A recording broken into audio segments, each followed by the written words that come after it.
Assalamualaikum warahmatullahi wabarakatuh. Halo semuanya, perkenalkan nama saya Muhammad Fikri. Saya dari Fakultas Ekonomi dan Bisnis, Program Studi Manajemen semester 4.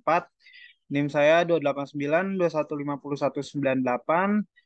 Presentasi saya kali ini adalah presentasi sebagai syarat penilaian ujian tengah semester dari mata kuliah eh, Manajemen Logistik dengan dosen pengampu Ibu Ina Sari Kusumaningtyas, SIP MM. Judul presentasi saya kali ini yaitu operasional kegiatan logistik.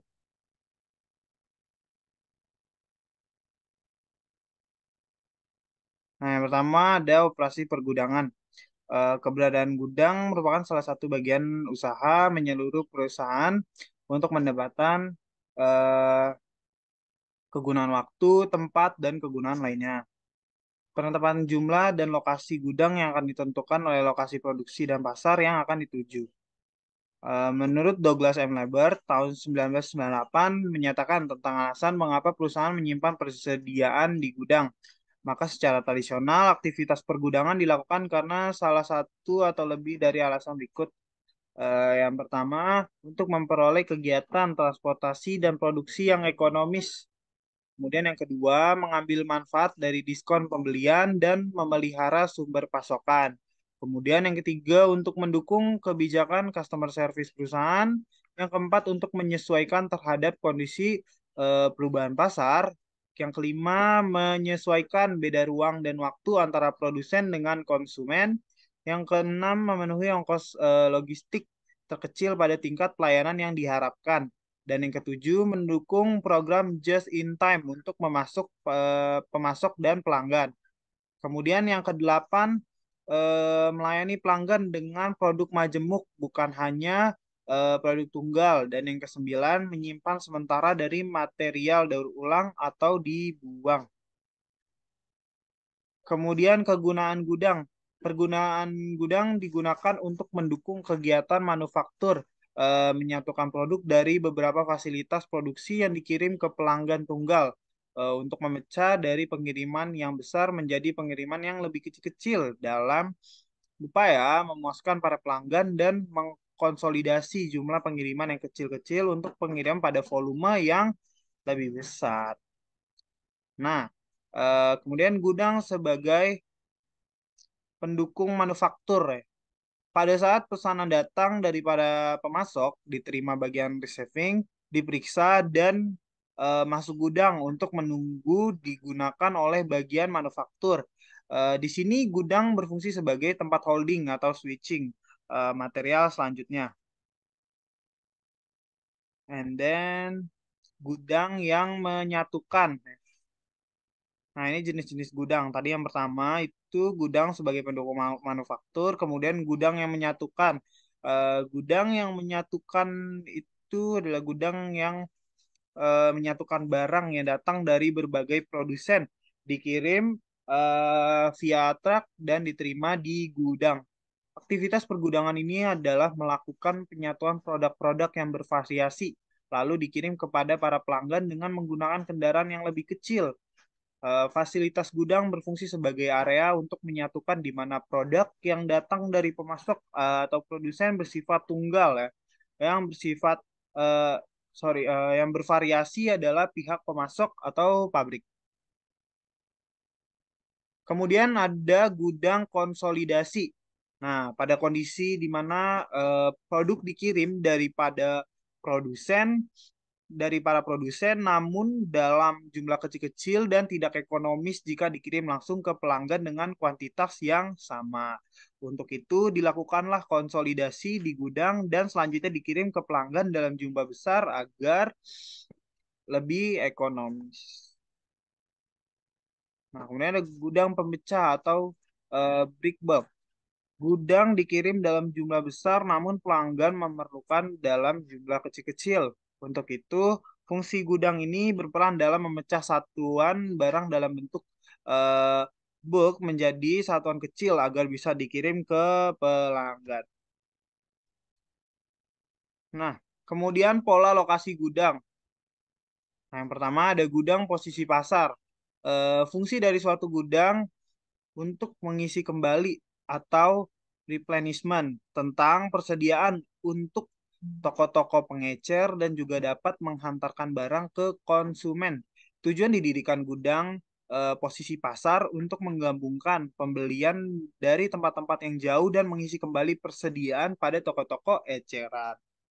Kemudian gudang posisi produksi adalah penempatan gudang yang terletak dekat dengan pabrik sehingga akan dapat bertindak sebagai penghimpun produk yang dibuat dari berbagai pabrik.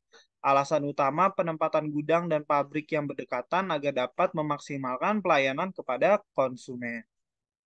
Kemudian pola lokasi gudang, yaitu penempatan gudang yang terletak di antara para pelanggan, konsumen dengan pabriknya, ditujukan untuk meningkatkan para pelanggan utama dan menarik konsumen baru.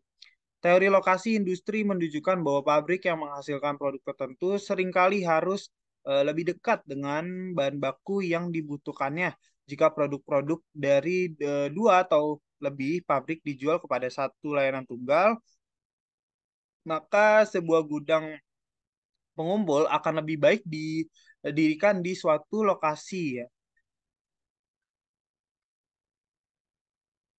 Kemudian tipe pergudangan. Nah, tipe pergudangan ada yang pertama yaitu cross docking. Cross docking adalah pemindahan barang dari truk pada proses penerimaan barang langsung menuju truk pengiriman.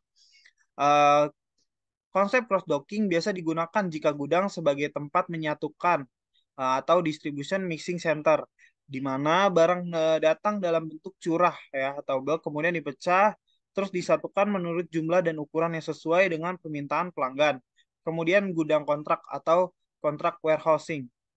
Gudang kontrak adalah merupakan variasi dari tipe gudang umum atau public warehouse yang diselenggarakan antara pengguna dengan penyelenggara jasa pergudangan.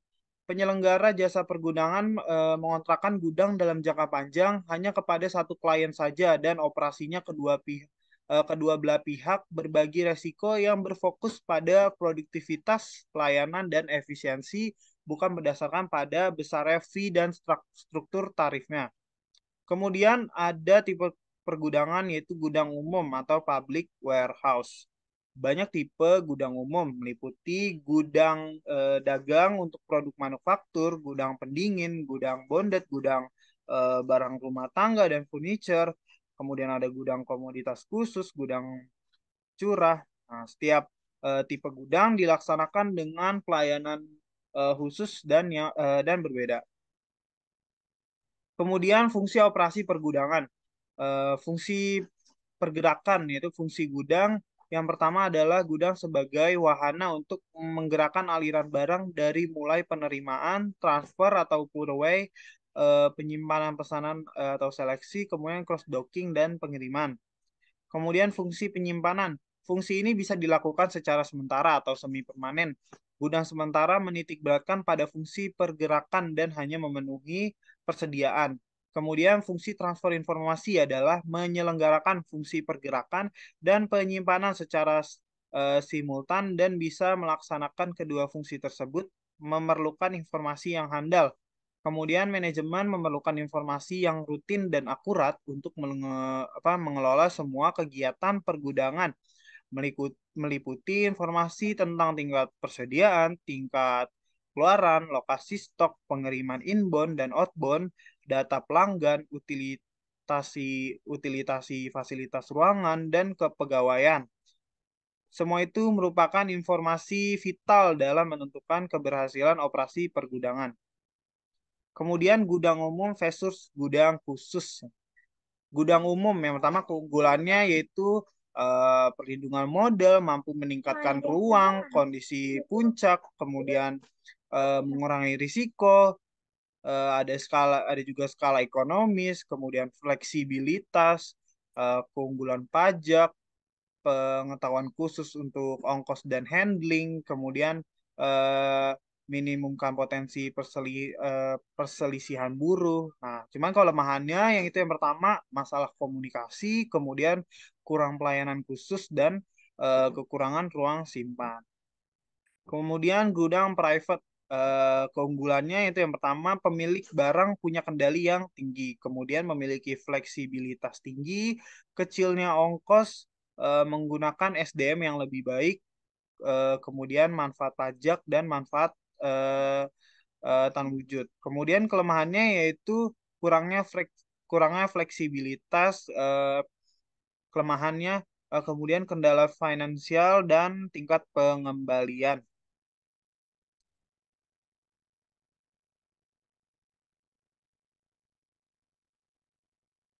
Nah, kemudian eh, pengiriman sering dan jumlah kecil.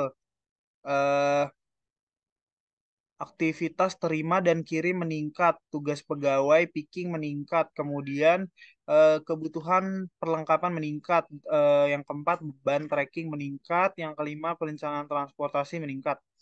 Yang kedua, tingkatan produk yang disimpan. Yang pertama, ongkos simpan meningkat. Dua, kebutuhan ruang stok meningkat. Yang ketiga, kebutuhan rak meningkat. Yang keempat, produktivitas per pegawai menurun. Yang kelima, admin tangani kertas kerja meningkat. Yang ketiga, kurangi waktu siklus. Kebutuhan pegawai meningkat. Kebutuhan mekanisme meningkat. eh, Admin untuk tracking meningkat, kerjasama antara pengendalian persediaan, forecasting, dan distribusi meningkat. Yang keempat, tidak ada toleransi untuk kesalahan. Eh, yang pertama itu operasi QC meningkat, ya QC atau quality control. Kemudian relasi pelanggan negatif. Kemudian pengurangan potensi profit margin, lalu layanan nilai tambahan pada pusat distribusi. Yang pertama yaitu permintaan pelanggan meningkat untuk pelayanan QC, packing, repacking, ticketing, labeling, dan kit assembly. Yang kedua, pegawai meningkat, tiga berdampak waktu siklus, yang keempat, pegawai admin tracking, WI, WINP meningkat. Kemudian, kebutuhan informasi real time. Yang pertama, tracking layanan nilai tambah. Yang kedua, pengendalian persediaan, pembelian, transportasi, manufaktur, penjualan, dan distribusi yang saling tergantung. Dan waktu respon yang lebih cepat.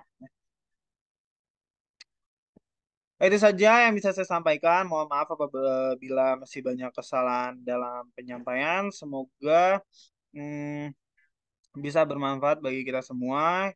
Itu saja, saya akhiri. Wassalamualaikum warahmatullahi wabarakatuh.